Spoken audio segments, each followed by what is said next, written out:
বিশ্বনবীর সাহাবা আলকামার মুখ দিয়ে কালেমা বেরোয় না। সুহাইবকে পাঠালেন, বেলালকে পাঠালেন, দুইজন যে আলকামার কানের সামনে কালেমা পড়ে, কিন্তু কালেমা বেরোয় না। বিশ্বনবী আলকামার বউরে ডেকে পাঠালেন, ও আলকামার বউ, আলকামা কেমন ছিল? আলকামার বিবি বলে, খুব নামাজি ছিল নবী, জিকির করতো, তাহাজ্জুদ মিস হতো না। আলকামার বাবা মা দুইজনের কেউ বেঁচে আছে নাকি? আছে, মা আছে। আলকামার মারে ডাকো। বিশ্বনবী আলকামার মারে বললেন, ও আলকামার মা, তোমার বেটা আলকামা কেমন ছিল? আলকামার মা বলে, ভালো ছিল, নামাজ পড়তো নি পড়তো, রোজা রাখতো নি রাখতো, তোমার সাথে কেমন আচরণ করতো। এই কথা জিজ্ঞেস করার পরে আলকামার মা কান্না শুরু করে দিয়েছে।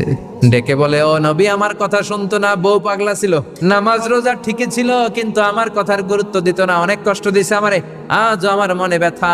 বিশ্বনবী বলল, তোমার নিজের ছেলে কি আর করবা, মাফ করে দাও। আলকামার মা বলে, না, মাফ করবো না, ভেজাল আছে না নাই? বিশ্বনবী বললেন, লাকড়ি আনো, আগুন জ্বালাও, আলকামারে আমরা আগুনে ফেলবো। লাকড়ি আনা হলো, দাও দাও।